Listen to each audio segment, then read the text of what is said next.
विश्व प्रेम विकास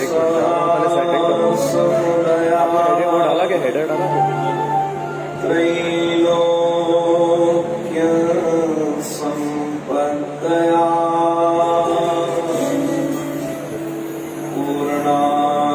पूर्णानंददया मदीय मनसे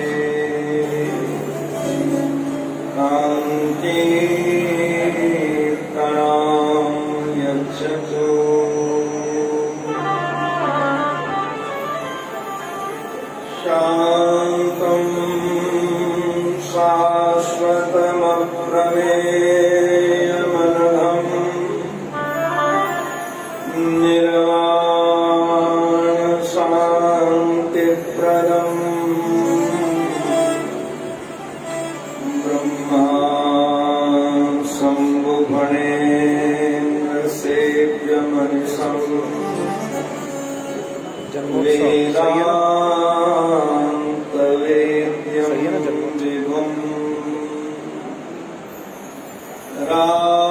रामाख्यं जगदीश्वरं सुदूरं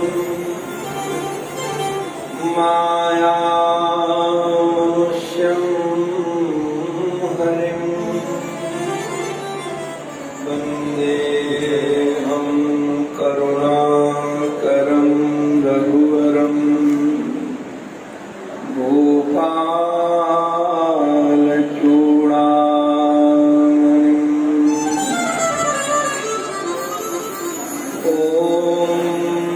श्री परमहंसास्वादित चरणकमलचिन्मकरन्दाय भक्तजनमानसनिवासाय श्रीरामचन्द्राय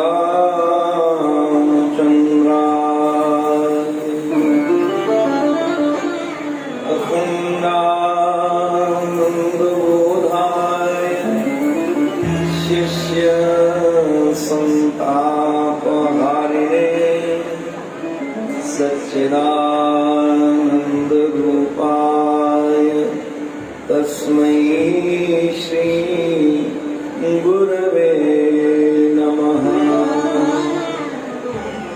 गुरुर्ब्रह्मा गुरुर्विष्णुः गुरुर्देवो महेश्वरः गुरुः साक्षात् परब्रह्म तस्मै श्री गुरवे नमः। तस्मै श्री गुरवे नमः। श्रीमन्नारायण नारायण नारायण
परिवार को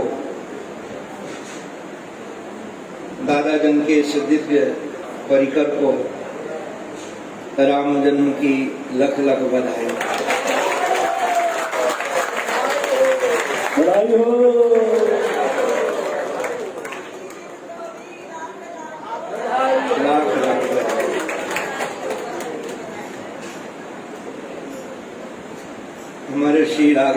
सरकार करुणा, प्रेम, दया, सौहार्द, उदारता के साकार श्री विग्रह है।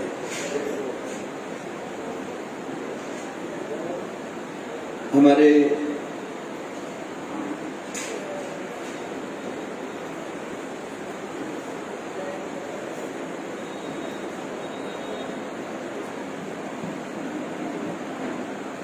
श्री संत प्रवर श्री तुलसीदास जी महाराज ने जब राघव का प्रथम दीदार किया तो ये नहीं कहा कि राजा रामचंद्र प्रकट हुए, ये भी नहीं कहा कि जगत नियंता जगदीश्वर परब्रह्म परमेश्वर प्रकट हुए, जो निर्गुण निराकार व्यापक ब्रह्म है वही साकार होकर के प्रकट हो गए। हमारे संत प्रवर श्री तुलसीदास जी महाराज प्रथम दीदार श्री राघव का करते हैं तो कहते हैं, भय प्रगट कृपाला दीन दयाला कौशल्या हितकारी। कौन प्रकट हुआ? भय प्रगट कृपाला, जो कृपाल हैं, कृपालु हैं, करुणा वरुणालय हैं, वो प्रकट हुए। एक निवेदन करूं, भगवान श्री राम को न तो परीक्षा करना आता है, वो परीक्षक एक नंबर के बिल्कुल नहीं है। वैसे उनको न्याय करना भी नहीं आता है। उनको यदि आता है तो केवल केवल केवल कृपा करना आता है। श्री बिंदु जी महाराज ने एक बड़ी बात अनोखी कही है। बिंदु जी महाराज कहते हैं कि कृपा की न होती जो आदत तुम्हारी, कृपा की न होती जो आदत तुम्हारी, तो सुनी ही रहती अदालत तुम्हारी। अगर आपकी कृपा की आदत न होती तो आपकी अदालत में कोई आता ही नहीं। महर्षि हमारे कहते थे, अपने कर्म से यदि हम उतरेंगे पार, अपने कर्म से यदि हम उतरेंगे पार, तो तुम करतार काहे को, हम करतार।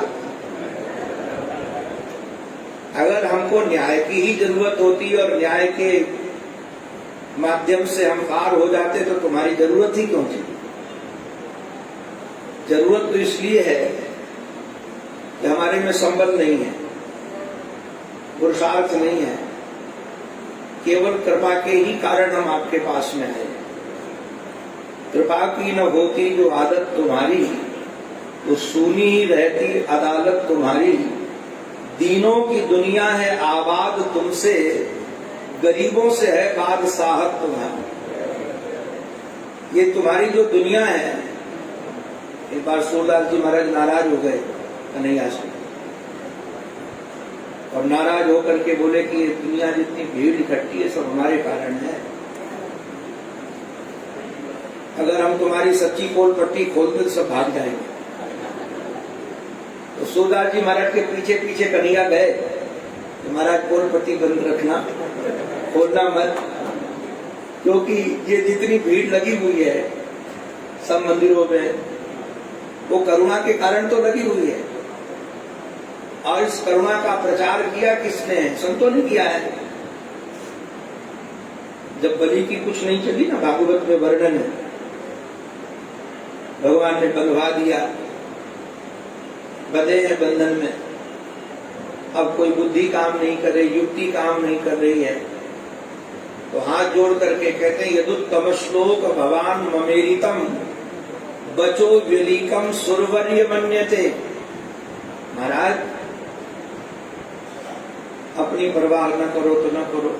महाराज जी हमारे कहते ठाकुर जी को अपनी फजीती की परवाह नहीं, कोई कब कभी कैसे फजीती करते उनको परवाह नहीं।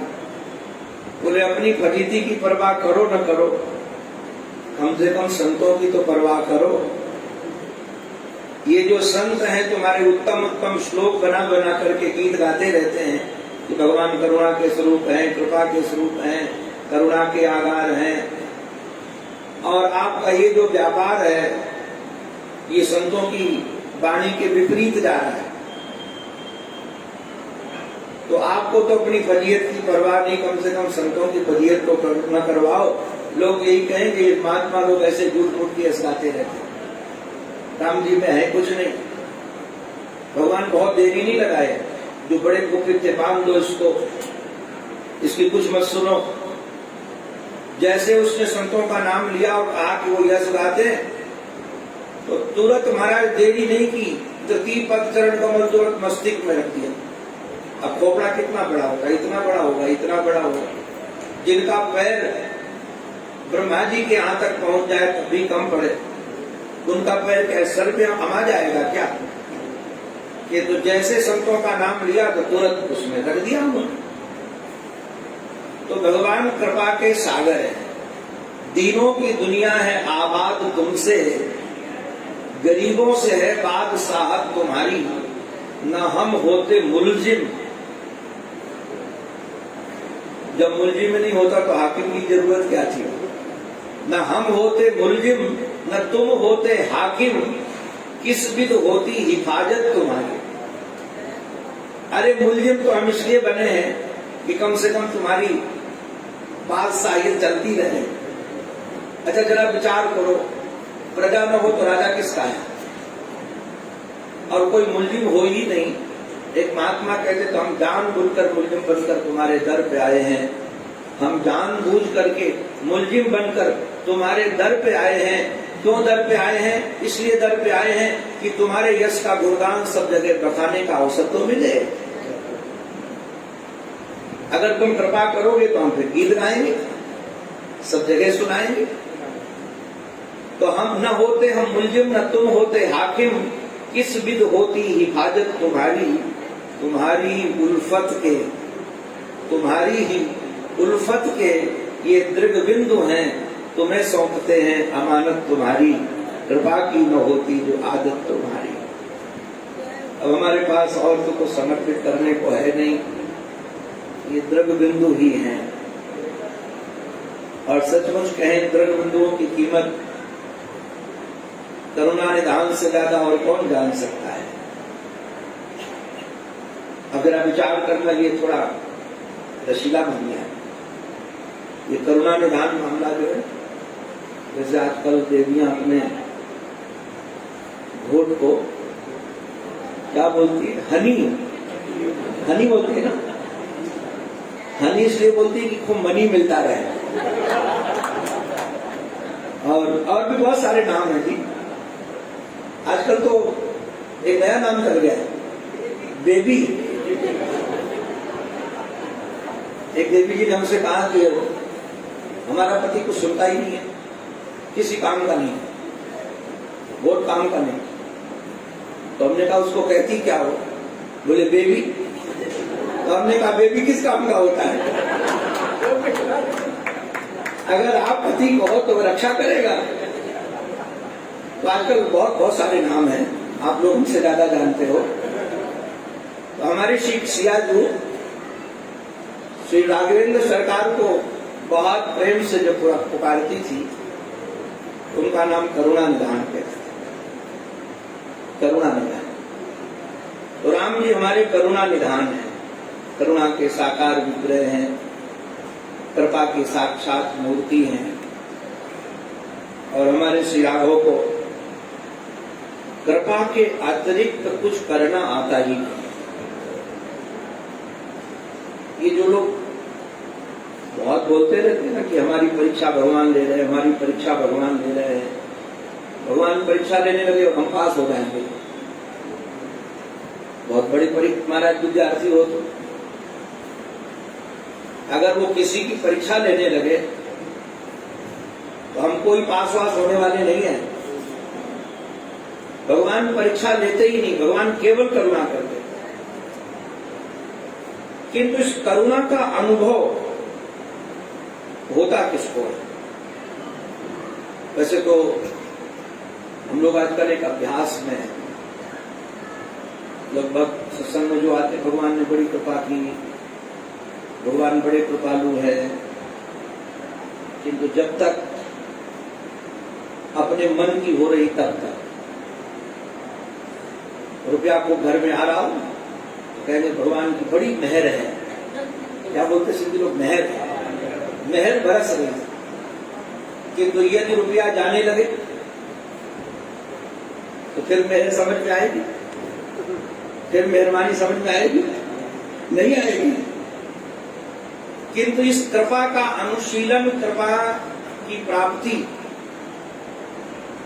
हर क्षण यदि कृपा का अनुभव हो, ये केवल प्रेम से हो सकता है। बिना प्रेम के ये कृपा का अनुभव नहीं होता है। और ये प्रेम राम जी से नहीं मिलता है। राम जी तो सब भिखारी हैं प्रेम के। अगर आपको प्रेम चाहिए, जिस प्रेम से राम जी की कृपा का अनुभव हो, वो कृपा की अनुभूति के लिए जो प्रेम की संपत्ति चाहिए वो आपको साईं से ही मिलेगी।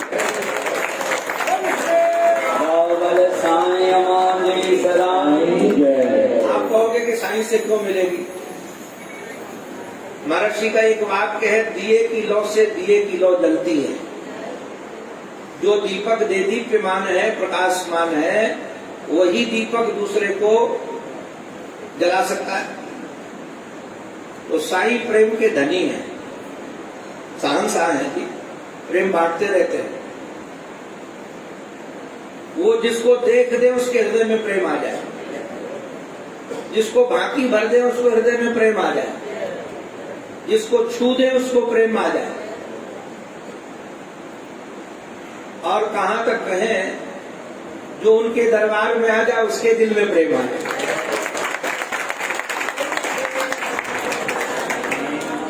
सदाई जय, स्वामी जी महाराज की जय। श्रुति भगवती कहती है, परमात्मा को वही प्राप्त कर पाता है जिसको परमात्मा वर्ण करते हैं।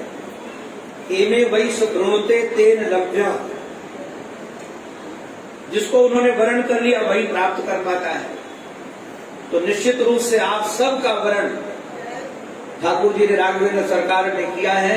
अगर वर्ण न हुआ होता तो आप साईं के दरबार में बैठे नहीं होते। पक्का है, उनके वर्ण का प्रतीक है। अभी मैं आ रहा था यहाँ, तो यहाँ के बड़े प्रसिद्ध कथाकार हैं, उनका भतीजा मेरे पास कुछ साधन संबंधी बातें पूछने के लिए आता रहता है। तो मैंने कहा मेरे पास टाइम नहीं है, मैं साईं के यहाँ जा रहा हूँ। तो बोले मैं भी चलूंगा। एक दो बच्चे और थे, हमने कहा साईं के दरबार में सबका प्रवेश नहीं जा सकते, उनको लेकर ही चले गया। नहीं लाए, तो अधिकारी नहीं है वो, बिना अधिकारी के कोई आ सकता नहीं है। तो यदि आपके हृदय में प्रेम आ जाए तो कृपा का अनुशीलन करना प्रारंभ कर दो। आप ये मत समझना कि जिसको भगवान प्रेम करते हैं उसके जीवन में विपत्ति नहीं आती, उसके जीवन में घाटा नहीं पड़ता है। मैं भी एक दिन चिंतन कर रहा था बैठ करके, हनुमान जी के ऊपर जितनी विपत्तियां आई शायद किसी के ऊपर आए, और अपना काम करने के लिए नहीं निकले थे, काम काज करने के लिए निकले थे। काम काज करने के समय विपत्ति आए तो भाई शर्मा थे कि संसार का काम कर रहे हैं, विपत्ति आ रही, किंतु करने निकले हैं राम काज। राम काज निकले, साथियों को सबको प्यास लगाई, पानी की खोज की, वहां से बाद में रास्ता न सूझे। महाराज हेमा की कृपा से बाहर आए, आने के बाद वो गीत कहता है कि बहुत दिन से आहार नहीं मिला, सबको खा जाए। आपको बताया इस पूरी यात्रा में सब खाने वाले ही मिले हनुमान जी को, कोई खिलाने वाला नहीं मिला मां को छोड़कर। बोले हम सब खा जाएंगे। वो तो चतुर जामवंत जी थे, जटायु की चर्चा करके उनके हृदय में प्रेम जगाया। आप पूरी यात्रा देखना, जैसे उन्होंने समुद्र की छलांग भरी, सबसे पहले पहाड़ आ गया सामने, कहा विश्राम करो। बोले हमको विश्राम काज राम काज करने में विश्राम नहीं जरूरत है। स्पर्श करके बड़े एक राक्षसी भी थी, बोले मैं खा जाऊं।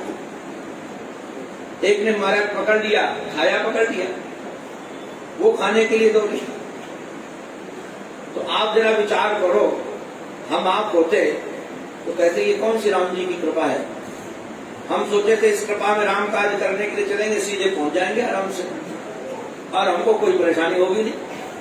अरे गजब की बात तो तब हुई कि जब वो महाराज पहुंचे अशोक वाटिका में पूरी यात्रा करके, छुपे थे, उसी समय रावण आ गया।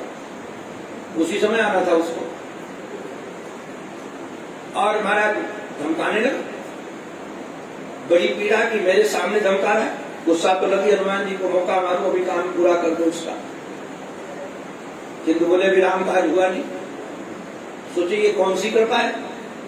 किंतु जैसे महाराज उसने कहा कि हमारी बात न माने तो इसको धमकाओ, नहीं तो एक माह के बाद इसको आहार कर जाएगा। और जैसे मारने के लिए बढ़ा तो हनुमान जी महाराज को लगा कमाल है, अभी मारने वाला है, मार देगा। किंतु तुरंत देखा कि महाराज तुरंत मंदोदरी सामने आ गई।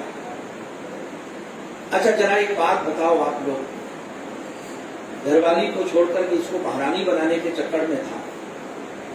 कहता था एक बार तुम मेरी तरफ देखो तो सब मंदोदरी आज को तुम्हारी अनुचरी बना दो। अब उसको मारने की तैयारी हो रहा तो सबसे ज्यादा खुशी किसको होना चाहिए था? क्यों देवियों, खुशी होना चाहिए कि नहीं कि चलो हमारा एक कांटा निकला। किंतु वही बचाने के लिए खड़ी हो गई। हनुमान जी महाराज ने सोचा कि मैं तो सोचता था कि मैं रक्षा करूंगा, यहां तो पहले से भगवान की कृपा रक्षा के लिए खड़ी। अच्छा गजब की बात तो तब हुई जब रावण चला गया और सब राक्षसियां धमकाने लगी। हनुमान जी को फिर पीड़ा हुई। किंतु इतने में महाराज त्रिजटा नाम राक्षसी एका, राम चरण रत निपुण विवेका। आपको बताएं रामचरितमानस में दो नारियां बहुत दिव्य हैं और राम जी को दोनों बहुत प्रिय है। एक सबरी बहुत प्रिय है, एक त्रिजटा बहुत प्रिय है। ये सामान्य देवी नहीं है। आप जरा विचार करो, रावण के जैसे वातावरण में भी त्रिजटा नाम की देवी रह सकती है। ये कृपा नहीं तो और क्या है। उसने कहा सुनो सुनो सुनो, मैंने एक स्वप्न देखा। क्या स्वप्न देखा? बोले रात एक बंदर आया। हनुमान जी बोले कमाल की बात, उनका में बड़े विलक्षण लोग हैं। एक तो मच्छर को पकड़ लिया तो इसको स्वप्न आ गया और स्वप्न आकर के ये भी कह दिया कि सपने मानर लंका जारी। हनुमान जी बोले यहाँ तो कुछ जलाने का काम नहीं है, तो अपने जलने वाला मामला है। तो ये करे कहां से स्वप्न आ गया? बोले ये भी एक कृपा है। देखिए जहां समस्या है वहीं भगवान की कृपा है। जब तक समस्या नहीं है तब तक भगवान की कृपा का अनुभव नहीं है। अच्छा गजब की बात तो ये हुई, उन्होंने कहा स्वप्न देख लिया, इसने कहा लंका जलानी है, सूचना भी मिल गई, किंतु यहाँ सामग्री नहीं, कैसे जलाऊंगा? जैसे महाराज उन्होंने मेघनाद ने प्रहार किया और उन्होंने ब्रह्मास्त्र को स्वीकारा, बंधन युक्त होकर के गए, जिनको कोई बंधन हो नहीं सकता है। बंधन युक्त होने के लिए बोले इसको मारो। अब मारने के बाद जहां चर्चा हो तो विभीषण ने बोले कहा नहीं, दूध को मारना उचित नहीं, बोले इसको छोड़ना भी उचित नहीं, इसके पूंछ पर आग लगा दो। हनुमान जी महाराज बोले कमाल की बात है, सपना तो सच्चा हो रहा है। हम सोचे थे कहां से घी लाएंगे, कहां से कपड़ा लाएंगे, कहां से माचिस लाएंगे, ये तो अपने आप कृपा आग लगाने का काम हो रहा है। अच्छा एक बात बताओ, उसके बाद की जो घटना है आप लोग घबरा जाओगे। हनुमान जी जैसे निशाचर लोग पकड़ पकड़ कर नचाते हैं, लात से मारते हैं, घुमक घुमक लात मारते हैं, तो हम आप होते तो कहते वारे राम जी ये कृपा अपने पास रखो, बड़ी कृपा है आपकी, आज लात पड़ रही है। लात पड़ना भी कोई कृपा है क्या? गालियां दी जा रही, नचाया जा रहा है, कि तो तब भी भगवान की कृपा दिख रही है उनको, यहां भी कृपा है। और जैसे महाराज आग लगी, निपुण चढ़े अटारी, सबको जला दिया। और जलाने के बाद फिर हम आए जानकी के पास। मैं निवेदन इतना ही कर रहा हूं, परिस्थिति चाहे जैसी कैसी क्यों ना हो, ऐसा दुनिया का कोई स्थान नहीं जहां भगवान की कृपा न हो। कृपा का अनुभव तब होगा जब आप कृपा का अनुशीलन करना प्रारंभ करोगे। इसलिए ब्रह्मा जी महाराज ने बहुत बढ़िया बात कही। ब्रह्मा जी महाराज कहते हैं भगवान की कृपा ऐसे नहीं पता चलती है। तत्तेन कंपाम सुसमीक्षमाणा, केवल समीक्षमाणा नहीं, सुसमीक्षमाणा। ये सुसमीक्षमाणा का अभिप्राय क्या है? सुंदर ढंग से देखना तो ठीक है, किंतु भक्ति के सहित निहारना। जब आप भक्ति के सहित, प्रेम के सहित निहारोगे तो निश्चित रूप से भगवान की जो कृपा का स्वरूप है, जो सर्वत्र बरस रही है, ऐसी एक भी घटना जीवन की नहीं जिसमें कृपा न हो। और हमको एक बात पूज्य संत की बहुत अच्छी लगती है, अपने मन की हो जाए तो भगवान की बहुत कृपा।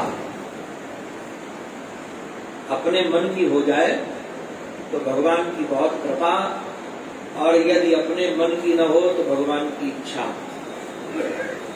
और जब अपने प्यारे की इच्छा की हो तो उसमें तो और प्रसन्न होना चाहिए, उसमें प्रसन्नता और होनी चाहिए कि देखो हमसे कितना प्यार करते हैं।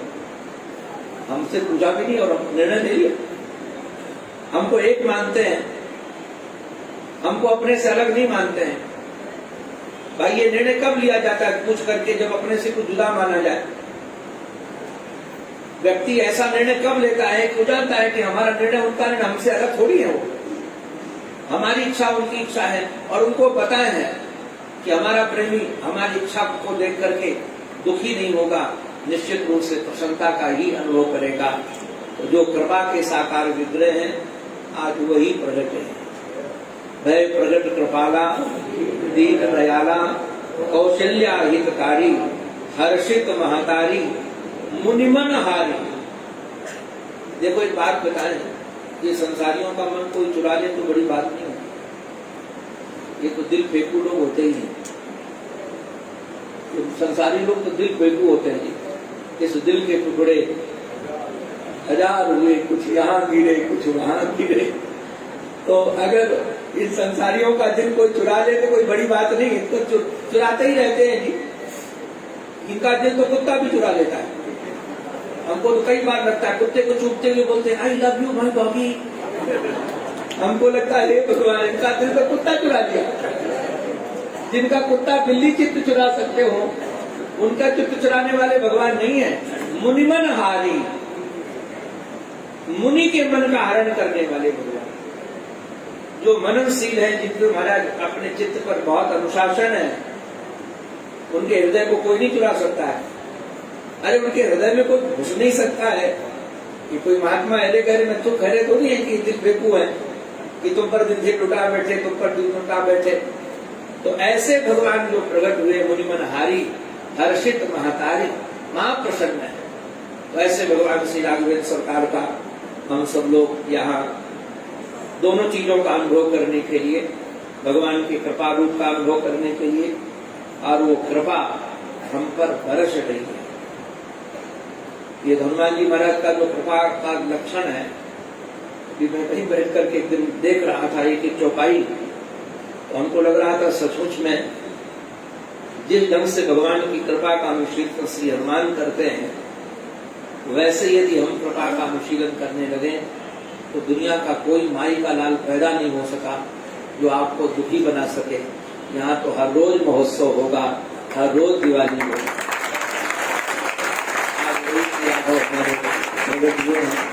आप सबको राम जन्म की और हमारे पिछले साई अम्मा के जन्म महोत्सव की दोनों की खूब खूब लख लख बधाई। महाराज श्री को लाख लाख बधाई।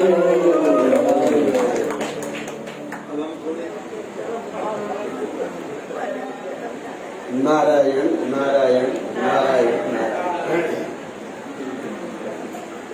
आज रामनवमी है और हम सब लोग बहुत भाग्यशाली हैं। साईं की सन्निधि में आज ये पावन पर्व यहाँ मनाया जा रहा है। और देखिए हमने जो पत्रिका पढ़ी तो कल से संतों का यहाँ प्रवचन होगा। तो आज लाल जी ने जो विशेष व्यवस्था की आनंद वृंदावन के संतों को यहाँ बुला के कि स्वामी श्री सोनानंद जी महाराज को आज ही जाना था, तो ये भी एक अद्भुत जो उड़िया बाबा जी महाराज की परंपरा से और इधर साईं की परंपरा से जो अद्भुत आपस में पारस्परिक प्रेम और जिसकी जो परंपरा है वो दिनों दिन बढ़ती जा रही है, तो इसका आज हम यहाँ अनुभव कर रहे हैं। और ये एक बहुत ही प्रसन्नता की बात है कि स्वामी सोनानंद जी महाराज जो हम लोगों को सुना के गए, तत्वेनु कंपाम सुसमीक्षा मानो, तो बात वही है कि जो ये कृपा बरस रही है, संतों ने इसको बड़ा सरल करके बताया, जीकर बताया। परम पूज्य महाराज श्री के जो अंतिम 1.5 वर्ष में उन्होंने अपने शरीर पर, ये है तो सब संतों की लीला, पर देखिए कैंसर जैसी बीमारी, और उमा भारती उस समय ये सब मुख्यमंत्री वगैरह नहीं थी, वो तो सामान्य जैसे कथावाचक होते हैं, महाराज श्री से जुड़ी थी वहां हरिद्वार में। और जब पता लगा कि ऐसे ऐसे महाराज श्री को कैंसर हुआ है, 17 नवंबर को महाराज श्री का लीला स्मरण हो गया 19 नवंबर 1987। 17 नवंबर को वो आश्रम में आनंद वृंदावन में स्वयं आई और मैं वहां महाराज श्री के चरणों में बैठा था। वो आई है, इतना फूट फूट कर रोई है, और रोकर महाराज श्री को किसी का रोना नहीं देखा जाता। अपने पास बैठा लिया, जैसे बेटी को बैठा के प्यार कर रहे हैं। बोले बेटा क्यों रो रही? बोले हम भगवान से बहुत ही खफा हैं, आपके जैसे संत को ये जो कष्ट दिया भगवान ने, ऐसा क्यों? महाराज श्री ने बड़े प्यार से उसको समझाया कि बेटा भगवान ने जो कैंसर है वो तो हमको बाद में दिया, पहले हमारी सेवा के लिए 2 डॉक्टर भेजे।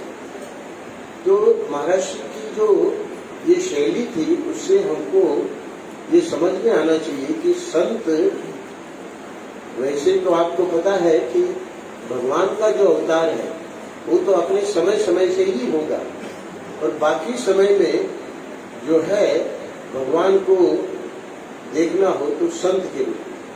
तो साईं का जो अवतार हुआ, तो आज देखिए कि रामनवमी भी है और साईं का उत्सव का जो ये अद्भुत जो हम लोग आनंद ले रहे हैं।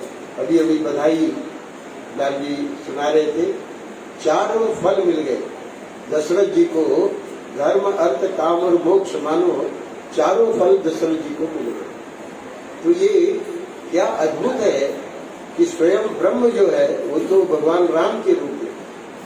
और आज राम भैया आए थे वहां गोपालगढ़, तो उन्होंने बताया कि एक संत ने बहुत ही अनुसंधान करके ये पता लगाया कि ये जो राम के अलावा लक्ष्मण, भरत और शत्रुघ्न ये कौन थे?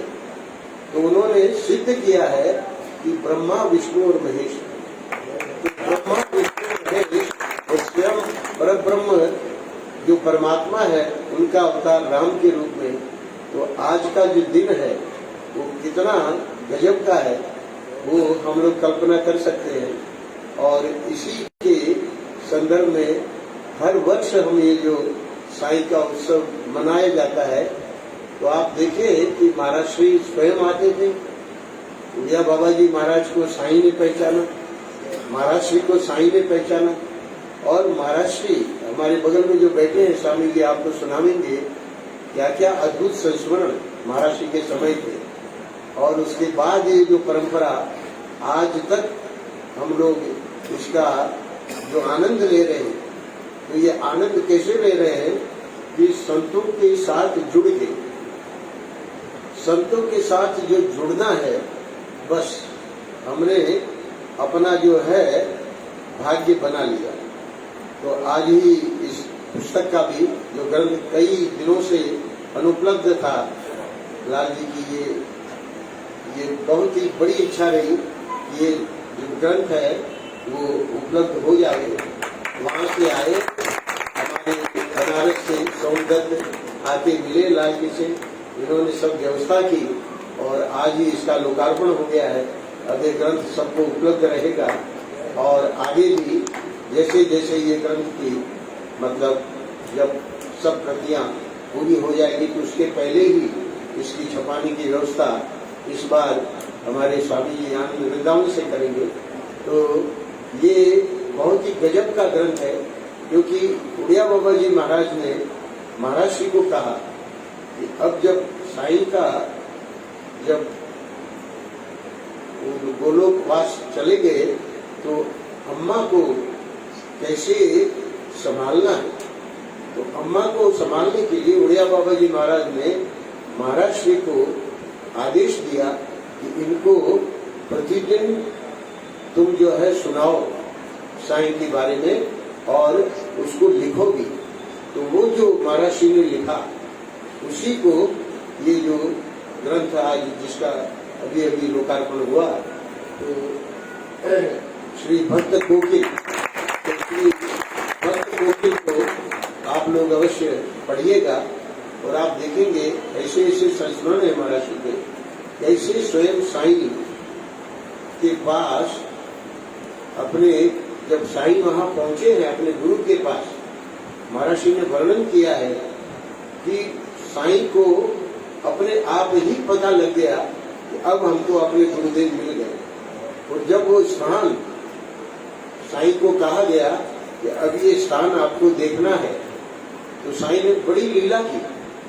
वहां जो सब प्रतिवर्ष जो लोग देते थे वहां आश्रम में, तो उसका पूरा ब्यौरा रहता था कौन कितना देता है। और साईं को जब बताया कि आपको ये सब संभालना है, तो साईं ने पूरा का पूरा वो कुएं में डाल दिया। वो तो घबरा गया बेचारा कि अब जब उसको कुएं में डाल दिया तो ये लेखा जोखा कौन रखेगा, ये कहाँ से आता था कितना आता था। इतना वैराग्य था साईं में उस समय। और फिर धीरे धीरे धीरे धीरे जब साईं का महाराज श्री ने वहाँ दिखाया है कि इसी ग्रंथ में आप पढ़ेंगे कि कैसे साईं का जीवन, तो अम्मा को महाराज श्री प्रतिदिन सुनाते थे ये बातें और फिर अम्मा संभली। और उसके बाद ये जो परंपरा, क्योंकि अम्मा की जो भक्ति थी साईं के प्रति, लोग सुनाते हैं सब जितने भक्त थे साईं के अम्मा ही पास हुई, बाकी सब फेल। तो इसलिए आज भी हम साथ ही में जयकारा बुलाते हैं, है ना। तो ये जो जयकारा है ये भगवंत और भक्त यानी गुरु और शिष्य, तो ये जो परंपरा है इसका निर्वाह जैसे अम्मा ने किया है, वैसे हम जितने यहाँ बैठे हैं हमको भी अपने जो सदगुरु हैं, अपने जो साईं हैं, उनके प्रति हमारी भी ऐसी निष्ठा बने। आज के दिन हमको ये मुख्य रूप से गांठ में बांधना है। इसमें कृपा तो वहां से बरस रही है, हमको कुछ करना नहीं है। क्योंकि अभी अभी जो श्लोक सुना के गए स्वामी श्री श्रवणानंद जी महाराज, वहां ब्रह्मा जी ने ये बात कही है कि प्रति क्षण कृपा बरस रही है। इस जीव पे कृपा बरस रही है, पर उसका सुसमीक्षण आना चाहिए। एक होता है ईक्षण, एक होता है समीक्षण और एक होता है सुसमीक्षण। तो ये कृपा कब समझ में आवेगी, जब हम थोड़ा शांति से विचार करेंगे कि हर क्षण कृपा बरस रही है। तत्तेन कंपाम सुसमीक्षमाणो भुंजान एवात्म कृतम विपाको। ब्रह्मा जी को लगा कि ये तो हर कोई नहीं कर पाएगा कि इतनी विकट परिस्थिति में, जैसे अभी अभी मैंने सुनाया वो उमा भारती रो रही है, तो महाराज श्री उसको प्यार से समझा रहे हैं कि बेटा भगवान ने कभी कोई किसी प्रकार की कमी मत दे, वो तो खुद ही दर्द बाद में देता है, पहले डॉक्टर को भेजता है। तो तत्रेनुकंपाम सुसमीक्षमाणो, वो तो ऐसे महापुरुष कर पाएंगे, परंतु ब्रह्मा जी ने कहा भुंजान एवात्म कृतम विपाकम, अर्थात अगर वैसा न भी कर सके तो कम से कम इतना सोच लें कि जो भी आया है वो अच्छा अथवा बुरा, दुख अथवा सुख, ये हमारे कर्मों का भोग है और इसको हम शांति से और सहजता से और सुख पूर्वक सहे। भुंजान एवात्म कृतम विपाकम हृदवाक वपुर्भिर विदधन नमस्ते। तीन बातें बताई। एक तो समीक्षा करें कि कृपा बरस रही है, न कृपा में कोई बात नहीं, हम अपने कर्मों का ही फल भोग रहे हैं, किसी के ऊपर दोष न दें कि फलाना व्यक्ति इसमें निमित्त है, कोई निमित्त नहीं है, हमारे कर्मों का ही भोग हम भोग रहे हैं। तीसरी बात वहां ब्रह्मा जी ने बताई है, वो हम सबको करनी है। हृदवाक वपुर्भिर विदधन नमस्ते, हृदय से, वाणी से और क्रिया से। हृदय वाक वपु, हृदय से, वाणी से और क्रिया से। आज आप देखें समाज में हृदय में कुछ और बात है, वाणी में कुछ और बोला जा रहा है और क्रिया में कुछ और ही कर रहा है। तो ये जो इसको अंग्रेजी में कहते हैं इंटीग्रिटी, इंटीग्रिटी जो है वो कलयुग में यहाँ बैठे हुए साईं के परिकर और यहाँ जो महाराष्ट्र के भक्त और संत हैं उनके लिए मैं नहीं कह रहा हूँ, समाज में आप देखिए अगर सबसे बड़ा ह्रास हुआ है तो मन में कुछ है, वाणी में कुछ है, क्रिया में कुछ है। ब्रह्मा जी कहते हैं हृदवाक वपुर्भिर विदधन नमस्ते। हमको, क्योंकि हम साईं के परिकर हैं, हम महाराष्ट्र के शिष्य हैं, तो हमको क्या करना है, जो हमारे हृदय में हो, मन में हो, वही वाणी में हो, वही कर्म है। अगर ऐसा हुआ तो क्या कहते हैं ब्रह्मा जी, एक ही श्लोक में बता दिया, तीन ही चीज चाहिए। प्रत्येक घटना में हम भगवान की कृपा देखें, नहीं देख पावे हमारे कर्मों का ही भोग हमको मिल रहा है।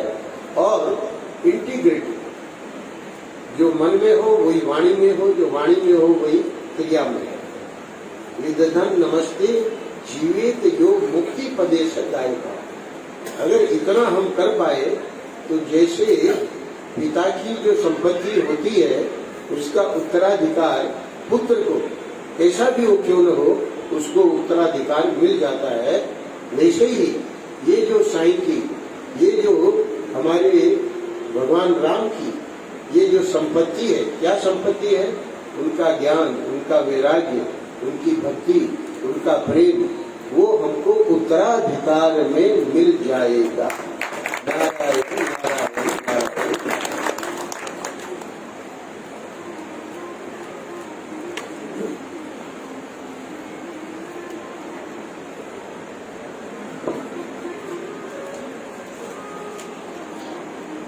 नारायण।